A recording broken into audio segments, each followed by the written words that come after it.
तो कहते हैं गन्ने को, अब गन्ने को कहीं से भी चूस लो आप साहब, कैसा है? मीठा।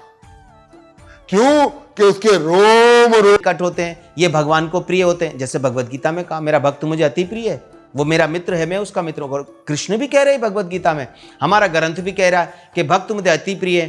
तो ग्रंथों में भी पढ़ा, पुराणों में पढ़ा, तो सब कहते हैं कि संत हमको अति प्रिय हैं और संत भगवान से जुड़े रहते हैं, संतों की सेवा करनी चाहिए, यही कल्याण है और यही हमको आखिर में काम आएगा। तो फिर मैं आपको बता दूं, फिर भागवत को स्वीकार क्यों नहीं करते? फिर भागवत इसलिए स्वीकार होना चाहिए कि भागवत को सुनने के लिए वो लोग बैठे हैं जिनको हम रिस्पेक्ट करते हैं, जिनको कृष्ण पैर धोते हैं। ऐसे 88,000 ऋषि मुनि वहां पर बैठकर भागवत का पाठ कर रहे हैं। सुखदेव गोस्वामी महाराज सुना रहे हैं, सुखदेव जी से सूत जी ने सुना और सूत जी ने फिर निमिषारण्य यहाँ पे जाकर ऐसे 88,000 ऋषियों को जमा किया। 88,000 ऋषि, आपको पता है ऋषि किसको बोलते हैं? ऋषि शब्द का मायने है जो आपका पास्ट, प्रेजेंट और फ्यूचर ये तीनों जानता हो, उसको ऋषि कहते हैं। ऋषि बहुत बड़ा पद है जो ये आपका देखकर बता देगा कि आप पीछे क्या करते थे, अभी आपके मन में क्या चल रहा है और आगे आपकी मृत्यु कैसे होगी। जो ये बता दे उसको ऋषि कहते हैं। और ऐसा ज्ञान रखने वाले, ऐसी सिद्धियां रखने वाले, ऐसे महापुरुष वो भागवत को बैठकर सुन रहे हैं, तो फिर आपको क्या है कि आप भागवत को स्वीकार नहीं करते? अक्लमंद लोग जो काम करेंगे हम वही करेंगे ना। सब पे विश्वास आता है, वहां संतों से विश्वास हटा देते हैं। आप डॉक्टर के पास मरीज ले जाओ, स्ट्रेचर पे लिटा के, ऑपरेशन टेबल पे लिटा के, वो जो दवाई मंगवाएगा ला कर दे देंगे। वो जैसा कहेगा बाहर इंतजार करो। ऑपरेशन का बाद भी बोलेगा इससे 2 घंटे बात नहीं करनी है, उस पर भी अमल करेंगे। फिर वो कहेगा इसको 2 घंटे पानी नहीं पिलाना, तब भी उस पर अमल करेंगे। इसको ज़्यादा छेड़खानी नहीं करनी है, इसके दिमाग पे चोट है, इससे ज़्यादा बात नहीं करनी है। आप सारी चीज़ों पे अमल करोगे।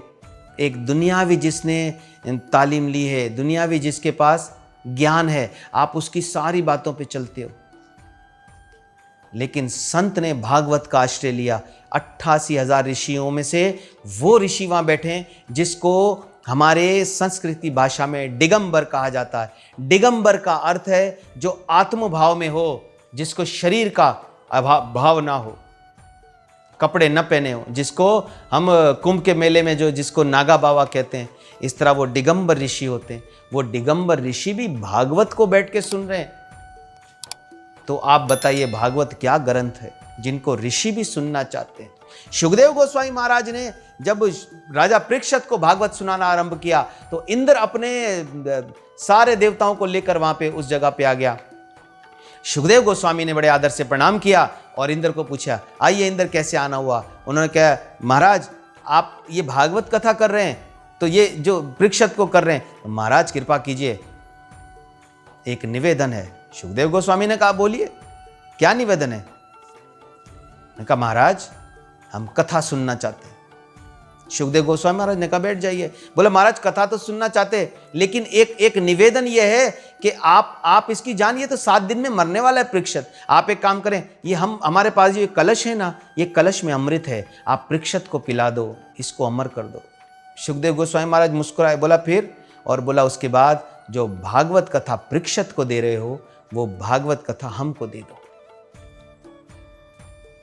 सुखदेव गोस्वामी ने कहा, अरे ये तुम्हारा जो अमृत है ये तो तब तक इसको अमर करेगा जब तक ये युग ना खत्म हो। युग खत्म हुआ तब इसने भी तो फिर जाना है, और तुम इसके बदले में मांग क्या रहे हो? भागवत, जो करोड़ों जन्मों के बाद भी तुम्हारे सहायक रहेगी, तुम्हारे जीवन में भगवान को प्रसन्नता रहेगी तुम्हारे होने से। इंद्र को कहा, भाग जाओ यहां से।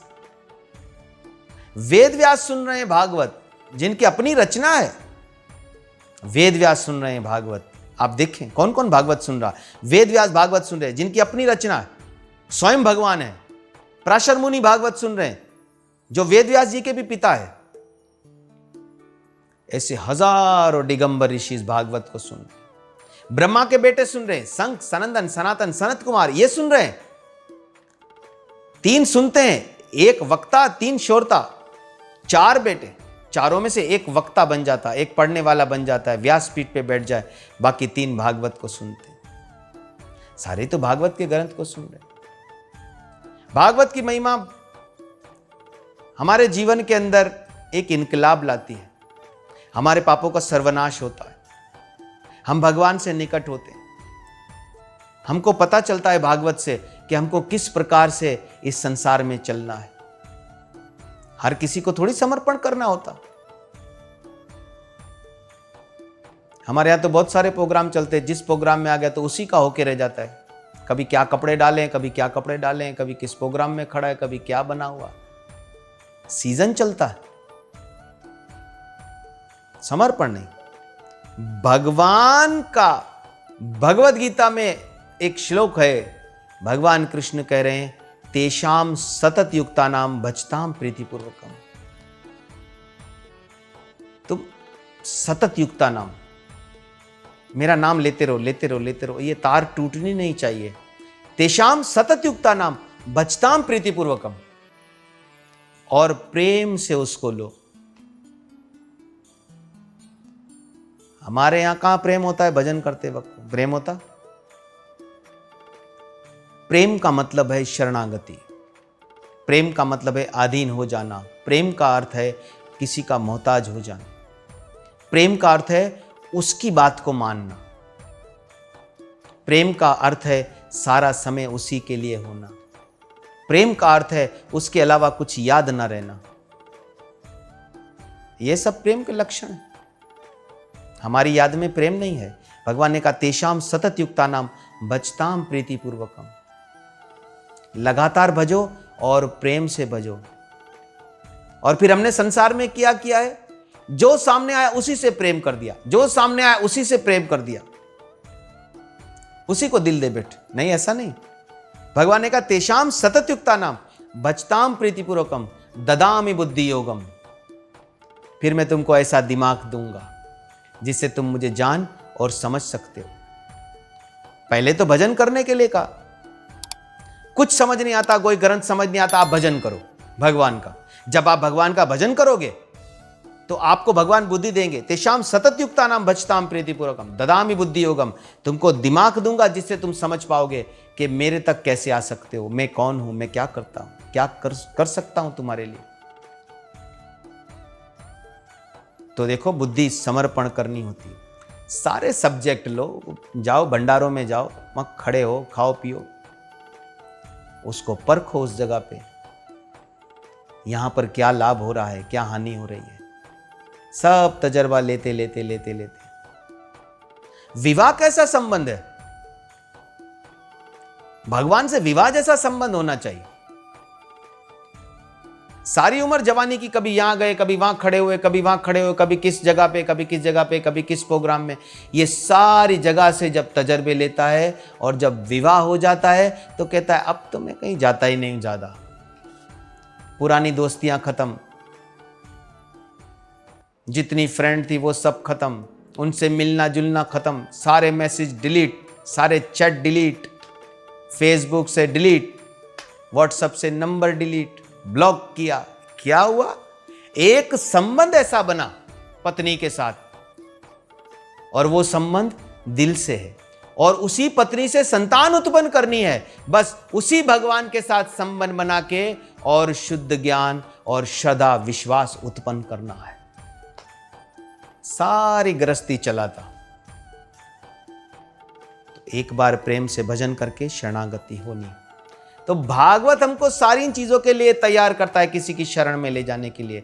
इसीलिए भागवत से जुड़े रहें।